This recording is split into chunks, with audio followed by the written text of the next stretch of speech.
فكيف أجيب يا ويحي ومن ذا سوف يحميني أسلي النفس الحمد للہ وکفیٰ وسلام علی عبادہ الذین اصطفیٰ اما بعد۔ خلاصۃ القرآن کے عنوان سے آج ہمارا 13واں سپارہ ہے اور سورۃ یوسف اس میں چل رہی ہے۔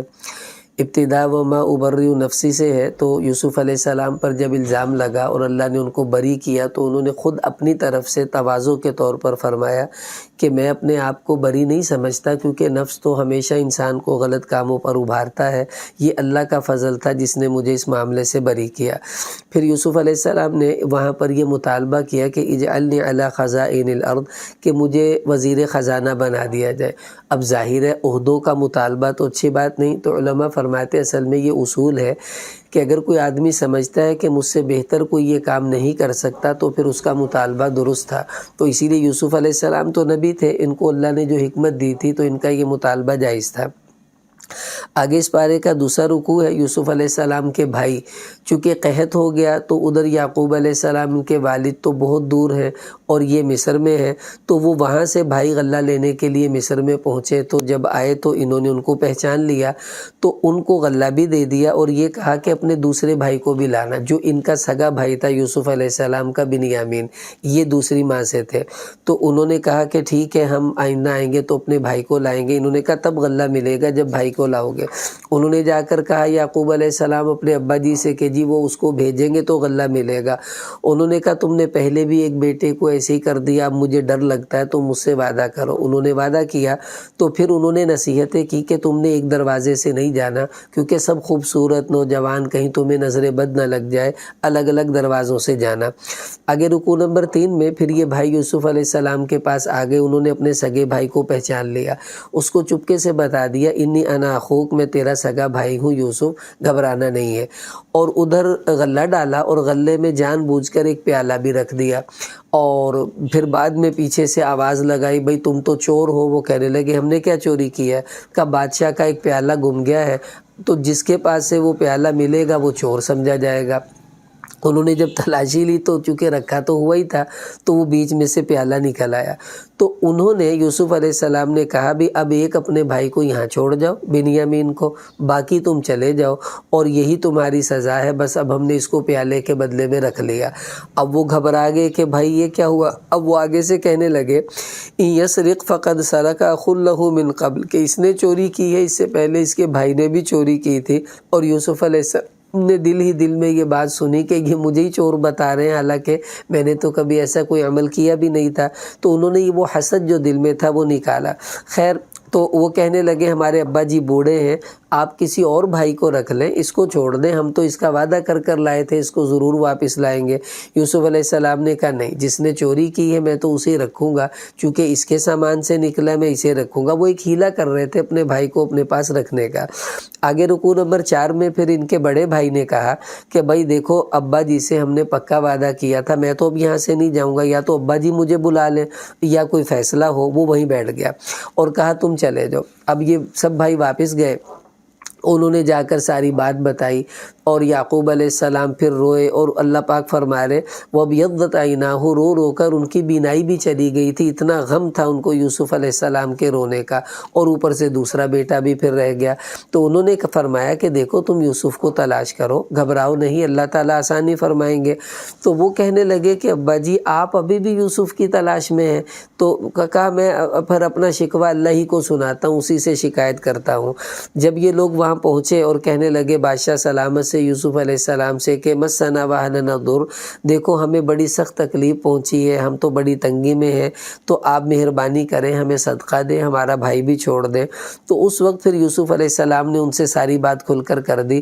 حل علمتم ما فعلتم بیوسف، پتہ ہے تم نے یوسف کے ساتھ کیا کیا تھا؟ یہ نہیں کہ تم نے میرے ساتھ کیا کیا تھا، یوسف کا حوالہ دیا تاکہ ان کو یاد بھی آ جائے، اور کہا کہ میں ہی یوسف ہوں اور یہ میرا بھائی ہے۔ اب وہ حیران، ابھی یہ تو یوسف نکل آیا۔ اب وہ کہنے پتہ تھا بھی اب تو ہم مارے گئے، یہ بادشاہ اور ہم نے اس کے ساتھ کیا برا سلوک کیا۔ تو کہنے لگے دیکھو اللہ نے تجھ پر بڑا احسان کیا ہے، تیری مہربانی، ہمیں کچھ کہنا نہیں۔ تو یوسف علیہ السلام نے فرمایا کہ ہاں کہ اگرچہ اللہ نے احسان کیا تو میں اعلان کرتا ہوں لا تثریب علیکم اليوم، آج تم پر کوئی پکڑ نہیں، اللہ تمہیں معاف کریں گے۔ ایسا کرو یہ میری قمیص لے جاؤ، ابا جی کی آنکھ پر ڈال دینا، ان کی بینائی ٹھیک ہو جائے گی۔ یہ بھی معجزہ کے طور پر ہونا تھا۔ آگے رکوع نمبر 5 ہے، تو یہ لوگ چلے وہاں سے بھائی ان کے، اور ادھر یوسف علیہ السلام کی خوشبو حضرت یعقوب کو آ رہی ہے، کتنے ہزاروں میلوں کا فاصلہ ہے، اور وہ کہہ رہے ہیں کہ آج تو یوسف کی خوشبو آ رہی ہے، انی لاجد ریح یوسف۔ اب باقی لوگ کہنے لگے بھئی یہ کیسی بات کر رہے ہو، اتنے سالوں بعد آج تمہیں یوسف یاد آ گیا۔ لیکن جب وہ آئے انہوں نے قمیص کی تو ان کی آنکھیں بالکل ٹھیک ہو گئی۔ اب وہ سب لوگ کہنے لگے ابا جی ہمیں معاف کریں، اللہ سے معافی مانگے۔ کہا ٹھیک ہے میں اللہ سے تمہارے لیے معافی مانگوں گا۔ اب یہ سب لوگ یوسف علیہ السلام کے پاس پہنچے، وہاں گئے مصر میں، تو اب ان کے والدین نے سب نے ان کو سجدہ کیا۔ اصل میں یہ سجدہ تعظیمی تھا جو اس شریعت کے اندر جائز تھا۔ جیسے ہم لوگ گلے ملتے ہیں تو اس زمانے میں تعظیم یہ ہوتی تھی کہ جھک کر اس کو سجدے کی کیفیت بنائی جاتی تھی۔ اس امت میں سجدہ تعظیمی بھی حرام ہے۔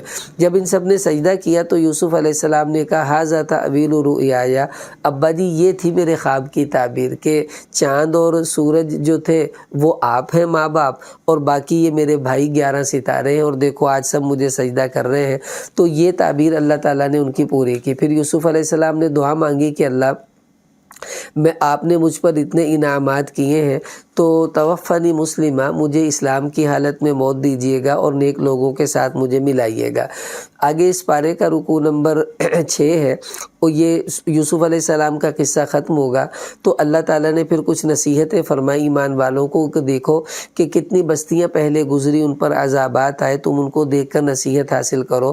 اور یہ بھی فرمایا قل ھذہ سبیلی، اے نبی جی آپ فرما دے میرا تو یہ راستہ ہے، میں لوگوں کو اللہ کی طرف بلاتا ہوں، اور جو میرے ماننے والے ہیں ان کا بھی یہی کام ہے۔ تو اس سے پتہ چلا دعوت و تبلیغ کا فریضہ رسول اللہ صلی اللہ علیہ وسلم کی وجہ سے، آپ کی ختم نبوت کے برکت سے اس امت کی ذمہ داریوں میں شامل ہے، جس کو ہمیں نبھانے کی فکر ہونی چاہیے۔ پھر اخیر میں حتی اذا استیأس الرسل، اللہ پاک نے حالات بتائے کہ نبیوں پر ایسے ایسے حالات آئے کہ ان کی قوم یہ گمان کرنے لگی کہ ہم سے جو مدد کا وعدہ تھا پتہ نہیں وہ جھوٹا تو نہیں تھا کہیں، اور کب اللہ کی مدد آئے گی، یعنی اتنی سختی کے حالات آئے۔ پھر فرمایا لقد کان فی قصصہم عبرۃ لأولی الالباب، کہ ان قصوں میں عقل والوں کے لیے نشانیاں ہیں کہ کیسے اللہ کی مددیں آئیں، اور اللہ پاک نے حالات کو جو تھا یوسف علیہ السلام کے لیے بنایا۔ تو پتہ چلا جب کبھی تنگی آ جائے، اگر انسان سچا ہو اور دھیان اللہ کی طرف ہو، اللہ اسے کبھی رسوا نہیں ہونے دیتے۔ آگے سورہ رعد شروع ہو رہی ہے، اور اس پارے کا 7واں رکوع بھی شروع ہو رہا ہے۔ الف لام میم را سے اس کی ابتدا ہو رہی ہے، حروف مقطعات ہیں، ان کے معنی اللہ ہی جانتے ہیں۔ رعد اصل میں بجلی کی کڑک کو کہتے ہیں، چونکہ اس میں اس کا ذکر ہے اس لیے اللہ پاک اسی مناسبت سے اس کا نام سورہ رعد رکھا گیا۔ پہلے رکوع میں اللہ نے اپنی قدرت کو کھولا، اللہ نے زمین و آسمان کو بنایا، اس کے بعد سورج چاند ستاروں کو کام پر لگا دیا، پھر زمین کو پھیلایا، اس میں پھل اگائے، اور ایک ہی قسم کا پانی لگتا ہے، قسم قسم کی سبزیاں، پھل، ذائقے، رنگ اللہ نے بنا دیے، اس کو اللہ تعالیٰ نے بیان فرمایا۔ اور پھر یہ فرمایا کہ دیکھو یہ کافر لوگ کہتے ہیں ہم پر کیوں نہیں کوئی نشانی اترتی ہمارے رب کی طرف سے، تو فرمایا نبی جی آپ کہہ دیجئے میں تو بس ڈرانے والا ہوں، وَلِكُلِّ قَوْمٍ ہَادٍ، اور ہر قوم کو کوئی نہ کوئی ہدایت دینے کے لیے نبی آتا تھا، میں بھی انہی میں سے ایک نبی ہوں۔ آگے رکوع نمبر 8 میں اللہ پاک نے فرمایا اللہ یعلم ما تحمل کل انثیٰ، کہ جو بھی مادہ بھلے جانور ہیں یا انسان، تو ان کے پیٹ میں جو بچہ بن رہا ہے وہ مذکر ہے، مؤنث ہے، صحت مند ہے، کیسا ہے، وہ سب حالات اللہ کے علم میں ہر وقت رہتے ہیں اور اللہ دیکھ رہے ہیں۔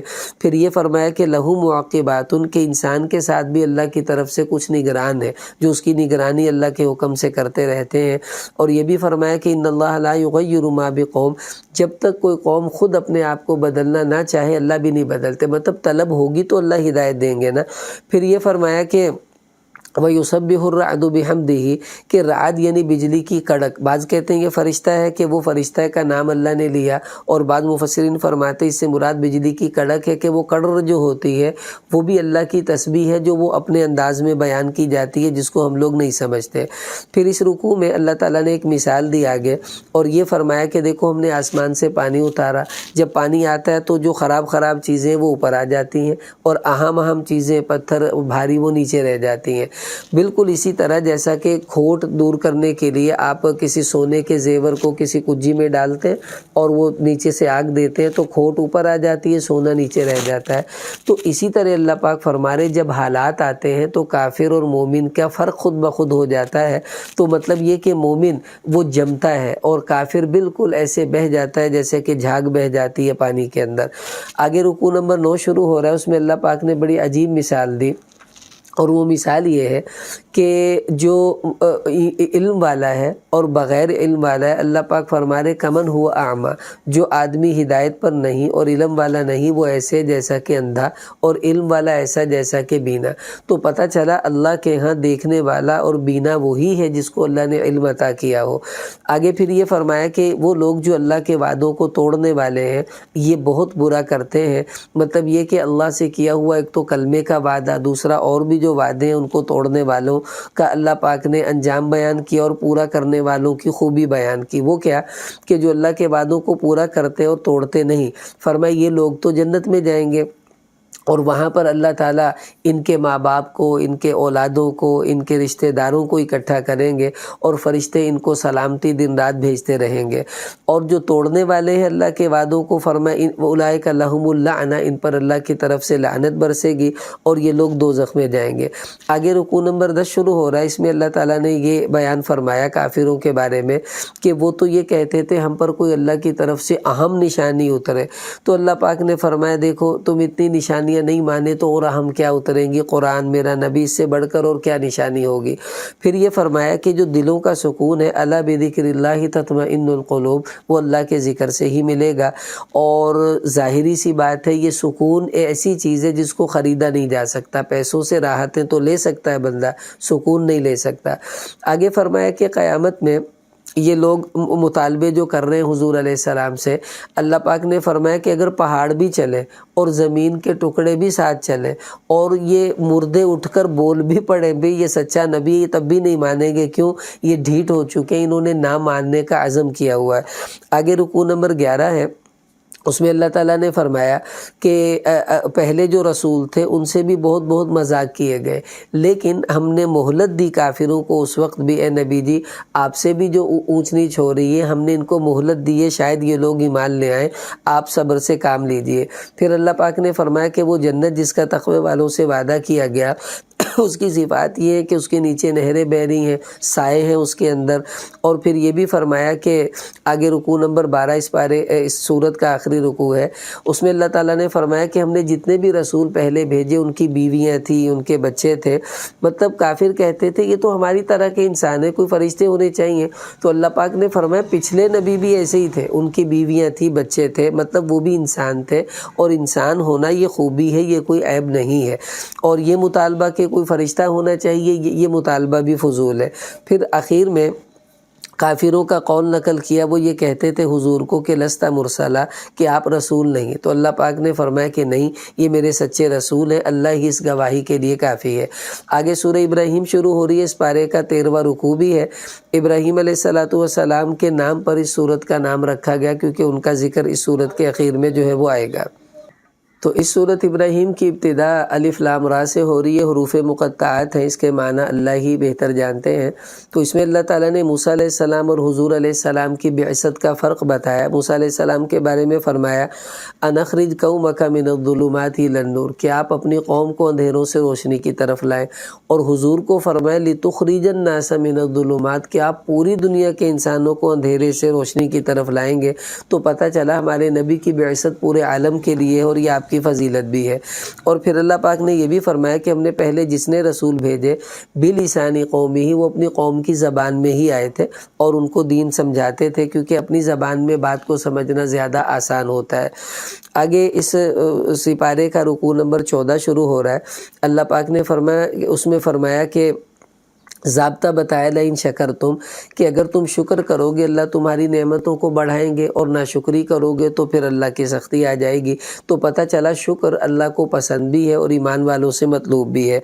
آگے پھر کافر حضور یہ مطالبہ کرتے تھے کہ ان انتم الا بشر مثلنا، ارے تم تو ہماری ہی طرح کے انسان ہو، بشر ہو، اور ہمیں راستے سے ہٹانا چاہتے ہو اور گمراہ کرنا چاہتے ہو۔